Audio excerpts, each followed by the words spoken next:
हमारे आसमानी बाप ने आपकी वर्शिप रूह और सच्चाई से करिए। खुदावन आप इन सबको बहुत बड़ी बरकत देना, इनके परिवार के सारे कष्टों को आप दूर करना खुदावन। और इस समय ये आपके कलाम पर हम मनन करने के लिए जा रहे हैं और ये बहुत जरूरी है कि आपको ज्ञान, आपकी बुद्धि और आपकी समझ हमको मिले। खुदावन यीशु मसीह के नाम से मांगते हैं, आमीन। बैठिए।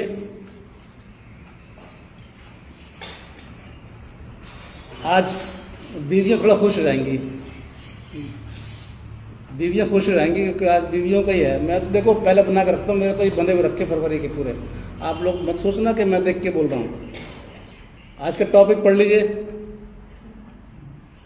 ठीक है। बीवी कुर्बानी। अब मर्द लोग खुश मत हो ना, और बीवियाँ इतना भी खुश ना हो। तो आज का जो मुख्य पद है वो मिलेगा आपको मत्ती 27 पद 19। जरा पढ़िए जोर से, मत्ती 27 पद 19।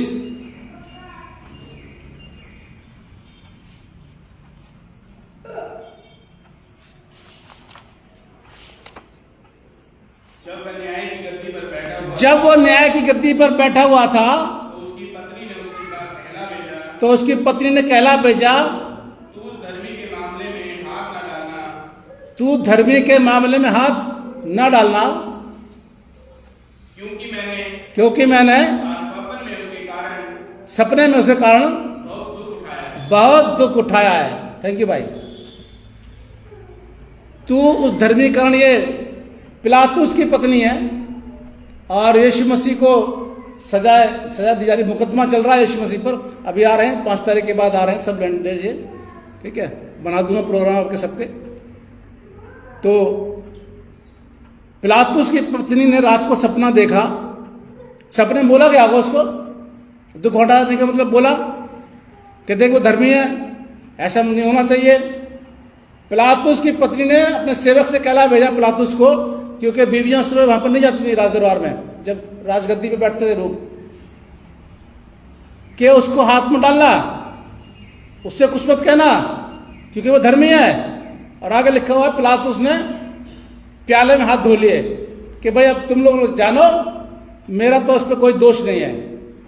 तो ये पिलातुस की पत्नी का एक बहुत बड़ा बात रही है। अब देखते बीवी कुर्बानी, निकालिए जरा। ऐसा देखा जाता है कभी कभी अपनी प्रतिष्ठा, अपनी ईगो के लिए शौहर क्या करते हैं। शौहर का मतलब क्या जानते हैं आप लोग सब ना? पति लोग, शौहर पति, और बीवी को बोल रहा हूं मैं पत्नी, ठीक है। शौहर का मतलब है पति और बीवी का मतलब है पत्नी। आप समझ गए? अब मैं ये इस्तेमाल करूंगा। तो शौहर लोग क्या करते हैं, अपने बीवियों पर प्रेशर डालते हैं, अपने आप को ऊंचा रखना, अपने ईगो के लिए प्रेशर। नहीं नहीं नहीं, तुम ऐसा करो, नहीं तुम ऐसा करो, नहीं तुम मेरे बाप की इज्जत करो, नहीं तुम मेरे भाई की इज्जत करो, नहीं जो मेरे दोस्त लोग आते हैं उनके लिए खाना बनाओ, नहीं तुम ऐसा करो, तुम ऐसा करो। वो अपना ईगो दिखाते हैं। वो ये दिखाते हैं कि हम पुरुष हैं, वो ये दिखाते हैं कि हम पति हैं, वो दिखाते हैं हम शौहर हैं, और ये हमारे को एक गुलाम मिली गई है। हम जैसा चाहेंगे वैसा इसके साथ में करेंगे, उसको सुनना पड़ेगा। कब होता है? दोस्तों के उसमें बहकावे में आके। कैसे? मैं बता दूं आपको। अरे सुनो, मैं उनके घर गया था, भाई खीर बड़ी बढ़िया बनाई उसकी बीवी ने, तुम भी बनाओ ना ऐसे, ठीक है। अब बना दी बीवी ने खीर। अब बाई चांस की बात है खीर अच्छी नहीं बनी, तो क्या हुआ? अरे उसकी तो बीवी इतना अच्छा बनाती, तुम्हें आता नहीं क्या? हो गया टेंशन। ये ऐसे होता है। अपनी प्रतिष्ठा के लिए, अपनी ईगो के लिए कभी कभी शौहर लोग अपनी बीवियों को दबाते हैं। कैसे? आ जाइए, एस्तर निकाल लीजिए। एस्तर पहला अध्याय निकाल के रखिए आप लोग। ये शैश नामक राजा है जो 127 प्रांत इसके पास थे, उसमें से हिंदुस्तान भी था। लिखा हुआ इसके अंदर, बाइबल के अंदर हिंदुस्तान का नाम है। ये हिंदुस्तान पर भी इसने राज्य किया उस समय, ठीक है। जब से ये हिंदुस्तान 127 प्रांतों का ही राजा था। और इसका ये शूशनगढ़ में इसकी राजधानी थी, मतलब इसका राज दरबार जो था वो शूशनगढ़ में था। इसने क्या किया, क्योंकि ये बहुत बड़ा राजा था, 127 प्रांत इसके पास में, तो ऑलरेडी पैसे वाला होगा। उसके बाद इसने क्या किया, दूर दूर से जो इसके प्रधान लोग जो उसके मित्र लोग थे, राजा के मंत्री बड़े बड़े लोगों को उसने बुलाया अपने दरबार में, और 180 दिन तक ये उनको अपने राज्य के सारी अच्छी अच्छी वस्तु दिखाता रहा अपनी शान के लिए। देखो मेरे पास ये भी है, मेरे पास ये भी है, मेरे पास ये भी है, तब दिखाता रहा 180 दिन तक बराबर ये लोग देखते रहे। अब लगा लीजिए सब कितना बड़ा राज होगा और कितनी चीजें होंगी जो 180 दिन लगे इनको दिखाने के लिए। उसके बाद में जब ये सब दिखा चुके तो 7 दिन का भोज यानी दावत, 7 दिन की दावत इनकी चली। जो लोग आए थे उनके लिए भी और जो और भी थे उनको सबके लिए से 7 दिन की दावत लगाई। 7 दिन की दावत में शराब भी थी, लिखा हुआ इसके अंदर, शराब भी थी।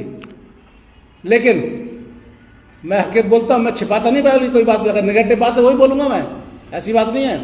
बहुत से लोग छिपा जा रहे, कलीसिया भाग जाएगी। कलीसिया को मालूम पड़ना चाहिए, हर चीज कलीसिया को मालूम पड़नी चाहिए कि उस इंसान का चरित्र कैसा है। कलीसिया को दो राय में से अपने मतलब की बात नहीं करनी चाहिए। बहुत से लोग छिपा जा रहे हैं, वो शराब की वाली बात है। इसमें लिखा हुआ भाई, बाइबल में लिखा हुआ है शराब की पार्टी भी चल रही है, क्योंकि बहुत से नॉन वेज भी होंगे, बहुत से वेजिटेरियन भी होंगे और बहुत से ये नशेबाज भी होंगे। राजाओं में चलता है भाई, उसमें क्या बात है। पैसे की कमी होती नहीं इनके पास अब खूब, लेकिन कंडीशन थी, बाइबल लिखा हुआ जबरदस्ती किसी को मत पिलाना, जबरदस्ती किसी को मत पिलाना। अगर जो नहीं पीता मत पिलाना उसको जबरदस्ती, इसमें लिखा हुआ है। अब ऐसा नहीं कि तुम लोग जबरदस्ती डाल दो, ऐसा कुछ नहीं है। अगर उसकी मर्जी है तो वो शराब पिए, उसकी मर्जी नहीं है तो वो नहीं पिए। अब रानी जो उसकी पटरानी थी उसने भी स्त्रियों के लिए अपना भोज किया। नौपत में आ गया हूं मैं, रानी बस्ती नाम है इसका। अपनी औरतों के साथ में भोज किया 7 दिन का। ये पुरुषों के साथ में कर रहा है, इसने अपनी सहेलियों के साथ किया। अब कहानी अब शुरू होते हैं तो ठीक है सब चल गई। अब देखिए साहब जरा 10 पद पढ़िए जोर से आप लोग इसी का। 7वें दिन जब राजा जब दाख मधु में मगन था,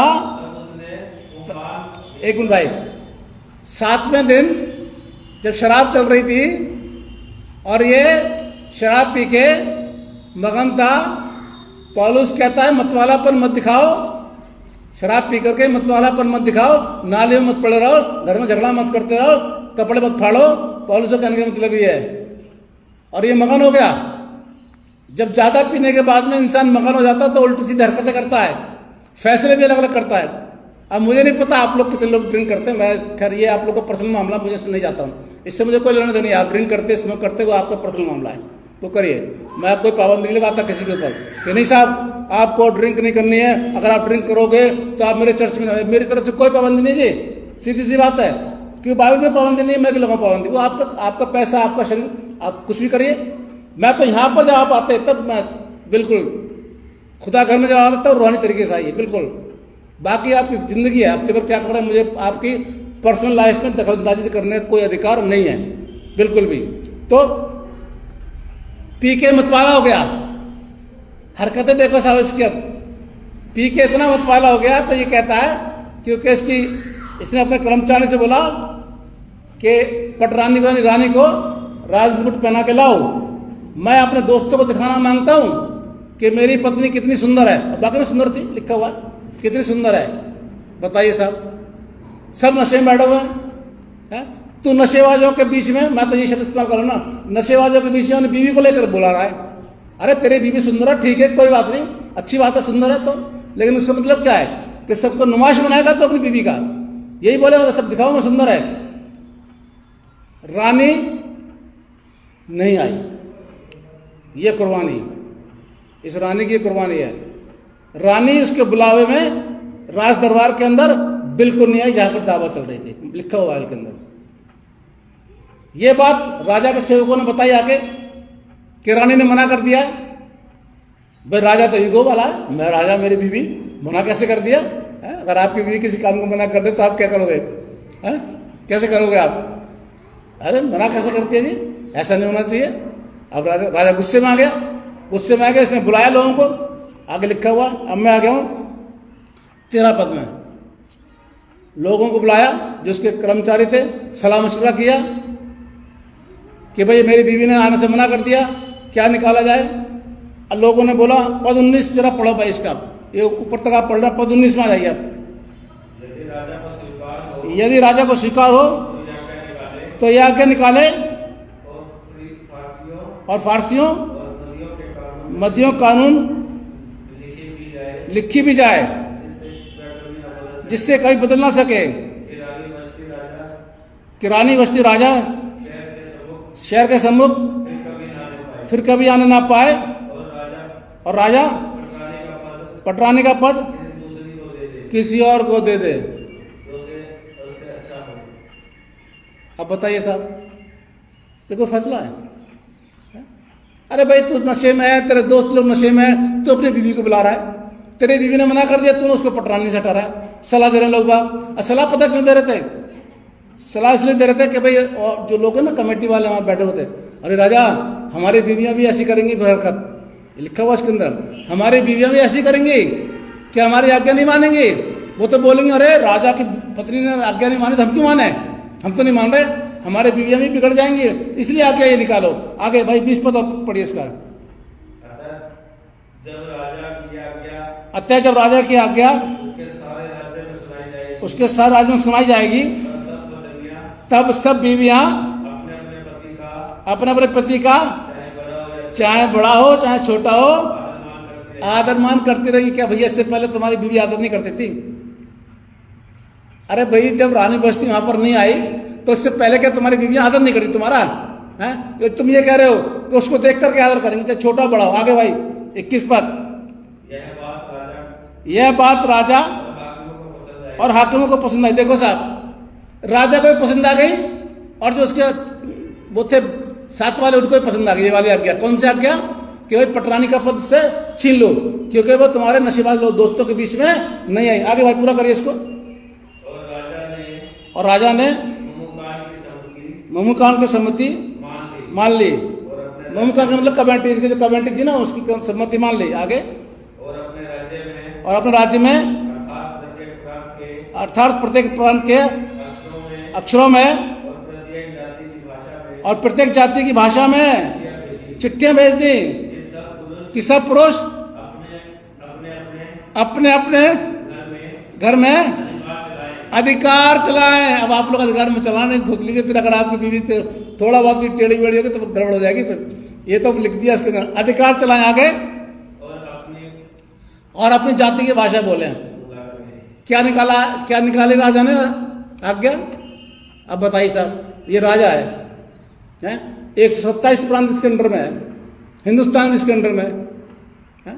किस बात पे कर रहा है तुम? अरे अगर तेरी बीवी कैरेक्टर लॉज होती है तो एक बात भी थी भाई, किसी के साथ में उसका नाजायज संबंध होता तो एक बात भी थी, तुझसे विश्वासघात कर रही है तो एक बात भी थी, मान लेते तेरी बात को कि भाई ठीक है तेरे राज दरबार में कोई ऐसा जिसके साथ में वो ऐसा कर रही है। अरे ऐसा तो कुछ नहीं किया ना उसने, ना कैरेक्टर लूज है वो, ना किसी के साथ में उसका कोई वो है रिलेशनशिप, कुछ भी नहीं है। किस बात के लिए आज्ञा निकाली जा रही है? कि दोस्तों के बीच में नहीं आई। अरे तू शराब के नशे में उतर जाता, उसकी बात बुला लेता। मैं तो यहाँ राजा को गलती बोलूंगा, बिल्कुल गलत है राजा का दिमाग गलत था, राजा का डिसीजन गलत था।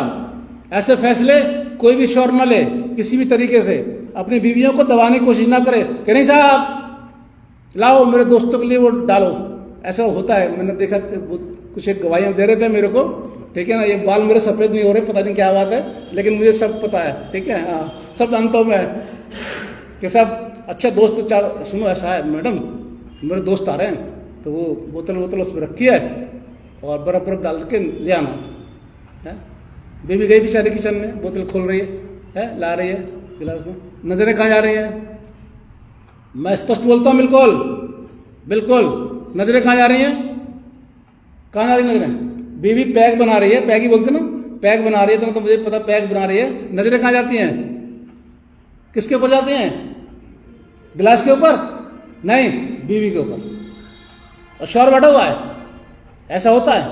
अगर मना कर दिया तो किचन में जाके भाई कर दिया, और उसके बाद जाने के बाद जब दोस्त लोग चले गए तो झगड़ा किया। ऐसा मसीहों को नहीं करना चाहिए। मैं अन्य जाति की बात नहीं करता, बिल्कुल अन्य जाति से मुझे कोई लेना देना नहीं, मुझे आप लोगों से मतलब है। ऐसा किसी मसीह को नहीं करना चाहिए। ठीक है आपके दोस्त आए, कोई बात नहीं, मेरा तो कोई दोस्त नहीं है, ये जानते हैं।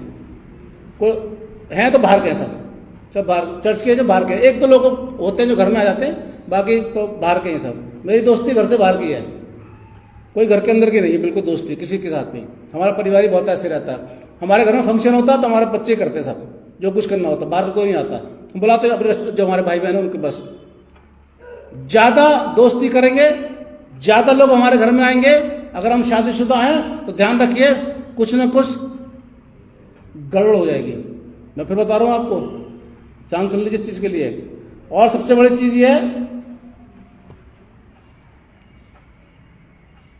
बोलूं जो अपनी बीवी का सगा नहीं हुआ, मेरी मैडम ध्यान से सुनती रहती है मेरी बात, अब जाके बोलेंगे मुझे, जो अपनी बीवी का सगा नहीं हुआ वो है। आजकल दो चीज चल रही साहब, अफेयर और ऑप्शन। सुन लो ना आप लोग, अफेयर और ऑप्शन। मेरे पास तो बहुत ऑप्शन है, एक नहीं 4 ऑप्शन है मेरे पास तो। तू नहीं तो तू सही है। शादीशुदा कर रहे हैं आजकल ये, अब वो अनमैरिड नहीं कर रहे हैं, जिनकी शादी नहीं है वो तो बेचारों को पता ही नहीं है, वो तो ठीक है अपने कैरियर बनाने लगे पड़े। ये शादीशुदा कर रहे हैं, ऑप्शन। अच्छा कोई बात नहीं, मेरे पास तो ऑप्शन है। धमकी देती हैं, पति भी धमकी देते हैं, ऑप्शन है मेरे पास तो।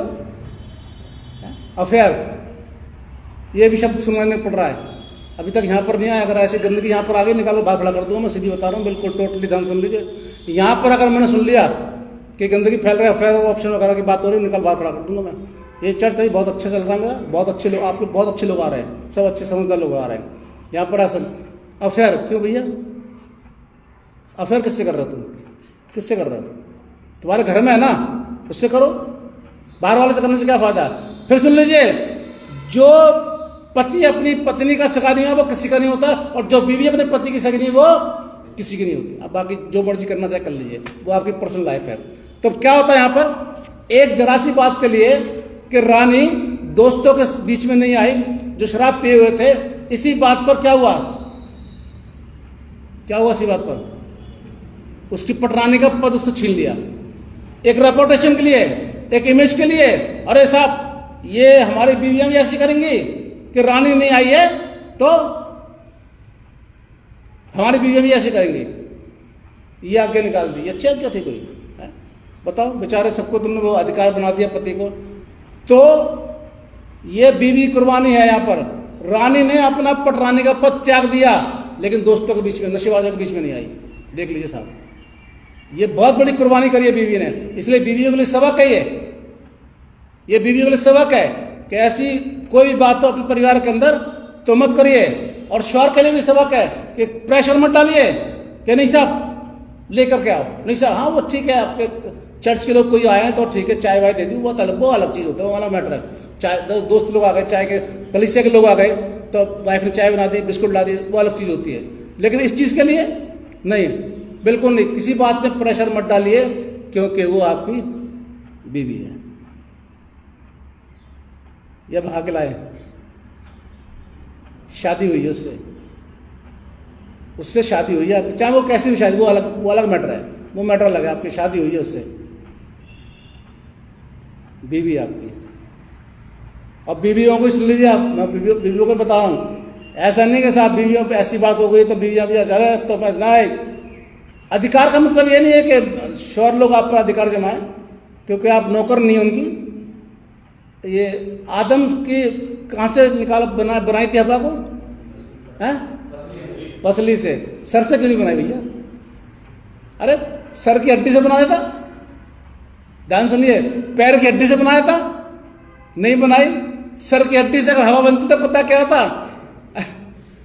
वो पुरुषों पर राज करती है, सर पर बैठती वो, खुदा भी अकलमंद है। और पैर की हड्डी से नहीं बनाया कि पुरुष लोग हो जाते चौड़ा, तू मेरे पैरों में मरेगी तू। इसलिए उसने कहां से निकाली है? सेंटर से, बिल्कुल बीच से। और बाइबल बताती वहां लिखा हुआ, मैं उसके लिए एक दोस्त बनाऊंगा, साथी, नॉट गुलाम। कोई गुलाम नहीं है, दोस्त, साथी। बाकी आपकी क्या चीजें वो मुझे नहीं पता, लेकिन फिर भी शौहर लोगों को जबरदस्ती नहीं करनी चाहिए क्योंकि हो सकता है कि बीवियां फिर आपका कहना ना माने और फिर आपकी बेइज्जती हो अपने ईगो की वजह से। अपनी बीवियों को ऐसी हरकत नहीं, बाकी लड़ाई झगड़े तो होते रहते हैं घरों में, कोई बात नहीं, हमसे हमारे भी होते रहते हैं, ऐसे कोई बड़ी चीज़ नहीं है। पति पत्नी के झगड़े होते रहते हैं और जहाँ कहते हैं ना ज़्यादा झगड़ा होता है वहाँ मोहब्बत भी ज़्यादा होती है ना, तो होते रहता है, छोटे मोटे सब में सब नोक झोंक होती रहती है, हमारे भी होती रहती है, कोई बात नहीं। पर फिर भी बीवियों की बहुत बड़ी कुर्बानी है। अगर पति लोग शौहर लोग आपसे कोई जबरदस्ती ऐसी बात मनवाते हैं तो रानी बस्ती का ले लीजिए आप उदाहरण, मना करते नहीं, बिल्कुल नहीं। अगर वो कहते हैं दोस्त लोग आए लाओ वहां से वो निकाल लाओ, हाँ आपके हस्बैंड अलग बैठे हुए हैं कोई कर रहे हैं वो बात अलग चीज होती है, लेकिन दोस्त लोग आए लाओ गिलास लेके आओ अब डालो इसके अंदर, अरे ये ले बर्फ लेकर के आओ, नहीं बिल्कुल मत करिए ऐसी हरकतें, क्योंकि आपका घर बर्बाद होगा और यही हो जाएगा। अगर बीवी ने मना कर दिया तो फिर आप आगे निकाल देंगे, अरे मेरा कहना नहीं माना इसने, ठीक है, फोन कर दिया ससुराल में सीधे अपने, अरे आपकी बेटी ऐसी ले गई यहां से, मैं इसको ऐसा कर रहा हूं वैसा कर रहा हूं, झगड़े हो जाएंगे। तो ना शौहर ऐसी हरकत करे और बीवियां भी ना करें, क्योंकि बीवी ने बहुत बड़ी कुर्बानी की। आज दूसरी बीवी की बात करते हैं। एक बीवी ने अपने पति को गुनाह करने से बचाया, जो मैंने अभी पिलातुस की पत्नी की बात करी है आपसे। पिलातुस की पत्नी ने अपने पति को गुनाह करने से बचा लिया, एक निर्दोष को दोषी बनाने से बचा लिया और बोल दिया कि देख ये धर्मी है तो उसके मामले में हाथ मत डालना। और पति भी अच्छा समझदार था, पति ने भी बीवी की बात मान ली, नहीं तो पिलातुस क्या होता है, मैं पिलातुस हूं, अरे मेरे पास पावर है, वो कौन होते हैं मुझसे ऑर्डर देने वाले, मैं तो कुछ भी करूंगा। पर नहीं, यहां पति ने भी अपनी बीवी की बात मानी और हाथ धो लिए, अपने हाथ धो लिए, भाई मैं इस धर्मी के उसमें दोष में शामिल नहीं हूं, तुम जानो तुम्हारा काम जाने। तो बीवियों की दूसरी बात यह होती है कि अपने पति को गलत काम करने से रोकें, कानाफूसी ना करें, सुनो जी ऐसे कर लो ऐसे कर लो। अब पति भी कई पति ऐसे तो सुन लेते हैं, अच्छा अपने दिमाग से काम नहीं करते ना अपने उससे करते, बीवी ने जो कान में भरा वो मान लिया, वो सही है। अगर मेरी बीवी ने बोल दिया सही है तो उसके घर मत जाना, अरे उसको हटाओ यहाँ से, अरे चर्च मत जाना, ऐसे मत करना, कानाफूसी। ये बीवियां कानाफूसी करना बंद कर दें अपने पतियों से, ठीक है, सही बात है। अगर आपका पति कुछ गलत कर रहा है आप रोकिए उसको, आप रोकिए। अगर आपका पति गलत कर रहा है, अगर गलत संगति में है और गलत लोगों के साथ में है, कोई गलत ऐसा कर रहा है, चर्च के प्रति कुछ गलत कर रहा है, तो आप रोकिए, ये आपका अधिकार है। लेकिन भड़काना ये गलत है। इस बीवी ने अपने पति को गुनाह से रोका, आप बीवियों का फर्ज बनता है कि अपने पति को बुराई से रोकें। तीसरी पत्नी की बात और कर लेते हैं। प्रेरित काम 5 अध्याय निकालिए, अभी मेरे घर में इसकी चर्चा होगी पूरी, शाम तक होती रहेगी पूरी की पूरी चर्चा, समझे, बड़े ध्यान से सुना जा रहा है, इसलिए क्या करे भाई। तीसरी बात, शौहर के झूठ में शामिल हो गई। देखिए साहब, ये बीवी शौहर के झूठ में शामिल हो गई। क्या दो पति पत्नी है, इनके पास प्रेरित काम 5 अध्याय, इनके पास कुछ भूमि थी, इन्होंने बेची, उस भूमि का कुछ पैसा इन्होंने अपने पास रख लिया, बाकी इन्होंने चेलों को दे दिया, पत्तरसलियों को दे दिया, क्योंकि लोग अपनी भूमियां बेच करके काम कर रहे थे शुरू में, पैसा नहीं था कहीं से, तो अपने तरीके से लोग करते थे। अब पतरस ने पूछा, अबे तूने इतने की भूमि बेची? हाँ मैंने इतने की बेची है। अच्छा देख ले, तू झूठ बोल रहा है पवित्र आत्मा से सबसे। ये बात बोलना था कि वो आदमी मर गया, क्योंकि उसने झूठ बोला, भूमि उतने की नहीं बेची थी। पतरस कह रहा भाई तेरी भूमि थी, ठीक है, तूने बेची, वो तेरा पैसा है, तो हमें बता दे कि नहीं मैंने इतना पैसा अपने पास रख लिया है, क्या बुराई है भाई, हमारा तो नहीं ना पैसा, भाई आपका पैसा है, ठीक है, अब आप चर्च में दे रहे हैं तो ये तो थोड़ा बोलो नहीं सब दीजिए। अरे भाई वो आपका पैसा आपने जो दे दिया वो ठीक है, नहीं दिया। पतरस कह रहा भाई जब भूमि तेरी थी, तेरे पास थी, तूने उसको बेच दिया तो पैसा तेरा है ना, अब तूने अपने पास रख लिया तो झूठ क्यों बोल रहा है, सच बोल दे कि हाँ मैंने इतना पैसा रख लिया, आधे पैसे मैं आपको दे रहा हूँ, आधे पैसे अपने घर के लिए दे रहा हूँ, कोई बुराई थी? कोई बुराई नहीं। झूठ बोल रहा है, ये पति झूठ बोल रहा है। मैं फिर बोल रहा हूँ, पति लोग बहुत झूठ बोलते हैं, मत झूठ बोला करिए, बिल्कुल ये झूठ बोल रहा है, हाँ मैं इतने की थी, मर गया वो। उसके बाद थोड़े समय बाद बीवी आई, यही बात पतरस ने बीवी से पूछा, सच सच बता ये भूमि इतने की बेची थी? हाँ इतने की बेची थी। पतरस कह रहा बात सुन, तेरे पति की लाश अभी दफना के आ रहे हैं लोग, ठीक है, और तू झूठ बोल रही है, तुम लोगों ने इतने की बेची थी और वही मर गई। पति के झूठ में शामिल मत होइए, बीवियां सतर्क हो जाए। बिल्कुल आपका पति गलत काम कर रहा है, झूठ बोल रहा है, आप उसको शामिल बिल्कुल मत होइए, और डरने की जरूरत नहीं है आप लोगों को। मैं फिर बता रहा हूं क्योंकि आप बीवियां हैं इनकी, आपने शादी की है, भाग के नहीं आए आप। ये तो सेमिनार होता तो और बताता मैं आपको डरने। आपका पति अगर गलत काम के लिए आपसे झूठ बुलवा रहा है तो मत बोलिए, बिल्कुल बिल्कुल मत कहिए, मना करें साहब, नहीं हम नहीं बोलेंगे झूठ, तुम्हें बोलना बोल दो। और पहली बात तो शौहर और पतियों को भी झूठ नहीं बोलना चाहिए। आपकी चीजें आप बोल दो साहब, खुदा से सामने साफ बोल दीजिए, खुदा मेरे पास इतना है, मैं इतना दे रहा हूं, इतना मैंने अपने पास रख लिया। कोई बुराई है? कोई बुराई नहीं है, कर सकते हैं, आपकी कमाई है, पर ऐसा नहीं होना चाहिए कि दोनों हस्बैंड वाइफ पति पत्नी बुराई में झूठ में लिप्त हो जाएं। ये दोनों लिप्त हो गए, दोनों को दोनों सजा मिली, दोनों को दोनों मर गए। अब नरक में गए स्वर्ग में गए मुझे नहीं पता। तो इसलिए पहली बात यह, बीवी कुर्बानी, आप अपने पति कोई गलत बात मत मानिए, बिल्कुल भी समझाइए, बैठ के समझाइए, गलत बात मत समझाइए बैठ के कि भाई ऐसा नहीं तो ऐसा, ऐसा नहीं तो ऐसा। दूसरी बात, अपने पति को बुराई करने से रोकिए। अगर आपके नजर, ये नहीं कि उसकी बुराई में शामिल हो गए, अरे भाई सबसे ऐसी बात हो गई, मैं चर्च में, हाँ नहीं चर्च नहीं जाएंगे, मैं भी नहीं जाऊँगा, हम दोनों नहीं जाएंगे, ऐसा मत करिए, या उसे घर नहीं जाएंगे हम दोनों, ऐसा मत करिए। अपने पति की बुराई में शामिल होते, बल्कि अपने पति को बुराई से, गुनाह से बचाइए, बुराई से बचाइए। नहीं देखो गलत काम है, तुम ऐसा काम मत करो, ऐसा काम तुम करोगे तो उसका नुकसान हो जाएगा, या चर्च का नुकसान हो जाएगा, तुम ऐसा काम मत करो, ये गलत है। समझाना चाहिए, क्योंकि आप लोग पति पत्नी हैं। इसलिए जिससे कान है वो सुन ले कि खुदा कलाम मसीहों से क्या बोलता है। तो इस धर्मी पर हाथ मत डालना, क्योंकि मैंने सपने में इसके कारण बहुत दुख उठाया। खुदा आप सबको बहुत बड़ी बरकत दे, हम दुआ करें। धन्यवाद करते हैं पिता परमेश्वर आज के वचन के लिए जो आपने हमको दिया। हमने बहुत ही, हम चाहते बढ़े, लेकिन इसमें हमारी मर्जी नहीं बल्कि आपकी मर्जी पूरी हो। खुदा यीशु मसीह के नाम से मांगते हैं, आमीन।